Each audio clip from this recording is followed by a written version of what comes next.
warahmatullahi wabarakatuh. Perkenalkan, nama saya Adinda Amelia Nafiah. Saya dari kelompok 4. Di sini saya akan menjelaskan salah satu dari komponen-komponen pembelajaran, yaitu evaluasi pembelajaran. Pada hakikatnya, pembelajaran merupakan suatu proses komunikasi transisional yang bersifat timbal balik antara guru dengan siswa, siswa dengan guru, guru dengan lingkungan belajar, dan siswa dengan lingkungan belajarnya. Pembelajaran suatu sistem yang terdiri dari berbagai komponen yang saling berhubungan dan mempengaruhi komponen-komponen tersebut, antara lain kurikulum guru siswa, metode materi atau bahan ajar, media atau alat pembelajaran, dan evaluasi.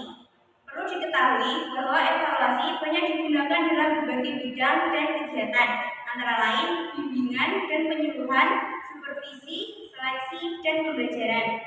Setiap bidang dan kegiatan mempunyai tujuan yang berbeda. Pengertian evaluasi dan pengukuran. Evaluasi adalah suatu proses yang sistematis dari pengumpulan, analisis, dan interpretasi informasi atau data untuk menentukan sejauh mana siswa telah mencapai tujuan pembelajarannya. Evaluasi lebih bersifat komprehensif. Kemudian, pengukuran adalah suatu proses yang menghasilkan gambaran berupa angka-angka mengenai tingkatan ciri-ciri khusus yang dimiliki oleh individu atau siswa. Dengan demikian, pengukuran adalah suatu proses atau kegiatan untuk menentukan kualitas daripada sesuatu. Jenis-jenis evaluasi pembelajaran. Menurut fungsinya, evaluasi pembelajaran dibagi menjadi 4 jenis, yaitu evaluasi formatif, evaluasi sumatif, evaluasi diagnostik, dan evaluasi penempatan. Evaluasi formatif yaitu lebih menekankan pada upaya perbaikan proses pembelajaran. Evaluasi sumatif lebih menekankan pada penetapan tingkat keberhasilan belajar setiap peserta didik atau siswa. Ketiga, evaluasi diagnostik. Evaluasi diagnostik menekankan pada upaya memahami kesulitan yang dimiliki oleh setiap siswa. Keempat, evaluasi penempatan. Evaluasi penempatan lebih menekankan pada upaya menyelaraskan antara program dan pembelajaran. Menurut caranya, evaluasi dibedakan menjadi 2, yaitu evaluasi kuantitatif dan evaluasi kualitatif. Evaluasi kuantitatif dinyatakan dalam bentuk angka atau sebuah penilaian. Evaluasi kualitatif dinyatakan dalam bentuk ungkapan, lebih bersifat subjektif. Berdasarkan tekniknya, evaluasi dibedakan antara tes dan non-tes. Evaluasi tes dibedakan menurut materi-materi yang akan dinilai, bentuk dan caranya, seperti tes hasil belajar, tes kecerdasan, tes bakat khusus, tes minat, serta tes kepribadian. Non-tes dapat dilakukan melalui teknik pengamatan, wawancara, hasil karya, atau laporan. Serta menurut caranya dibedakan menjadi tes tulisan, tes lisan, dan tes tindakan. Tujuan evaluasi pembelajaran. Tujuan evaluasi pembelajaran adalah untuk mengetahui keefektivitasan dan efisiensi sistem pembelajaran, baik yang menyangkut tentang tujuan, materi, media, sumber belajar, lingkungan, maupun sistem penilaian itu sendiri. Sedangkan tujuan khusus evaluasi pembelajaran disesuaikan dengan jenis evaluasi pembelajaran itu sendiri, seperti evaluasi perencanaan dan pengembangan, evaluasi monitoring, evaluasi dampak, evaluasi efisiensi ekonomis, dan evaluasi program komprehensif. Dapat disimpulkan, tujuan dari evaluasi pembelajaran yaitu untuk melihat produktivitas dan efektivitas kegiatan pembelajaran, untuk memperbaiki dan menyempurnakan kegiatan pembelajaran guru, untuk memperbaiki dan menyempurnakan serta mengembangkan program pembelajaran, untuk mengetahui kesulitan yang dihadapi oleh setiap siswa, untuk menempatkan siswa dalam situasi belajar yang tepat sesuai dengan kemampuannya masing-masing.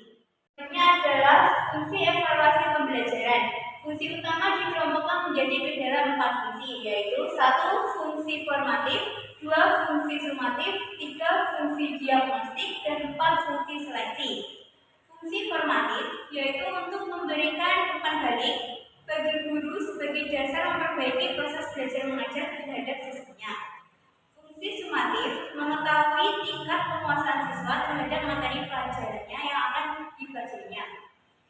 Ketiga, fungsi diagnostik yaitu untuk mengetahui latar belakang siswa dalam hal psikologis, fisik, dan lingkungan sekitarnya. Keempat, fungsi seleksi dan penempatan. Hasil evaluasi dapat dijadikan dasar untuk menyeleksi dan menempatkan siswa sesuai dengan minat dan kemampuan yang dimilikinya. Selanjutnya yaitu prinsip-prinsip evaluasi pembelajaran. Prinsip-prinsip evaluasi dalam pembelajaran sangat diperlukan sebagai panduan dalam prosedur pengembangan evaluasi karena jangkauan sumbangan evaluasi dalam usaha perbaikan pembelajaran sebagian ditentukan oleh prinsip-prinsip yang mendasari pengembangan dan pemakaiannya. Berikut adalah prinsip-prinsip yang dapat diterapkan dalam sistem pembelajaran, yaitu 1. Mengukur hasil-hasil belajar yang telah ditentukan dengan jelas dengan tujuan pembelajaran. 2.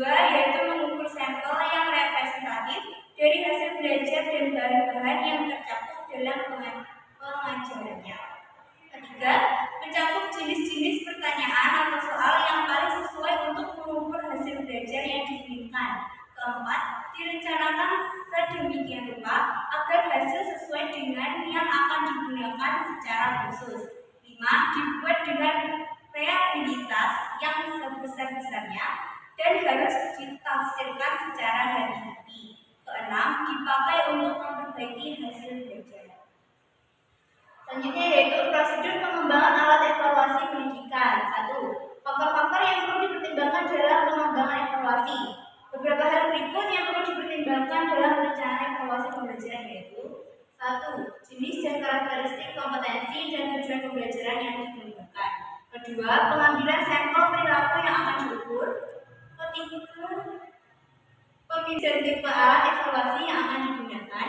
4. Aspek yang akan diuji. 5. Format butir soal. 6. Jumlah butir soal. Dan 7. Distribusi tingkat kesukaran butir soal. Berikut adalah langkah-langkah pengembangan evaluasi pembelajaran, yaitu menentukan tujuan evaluasi.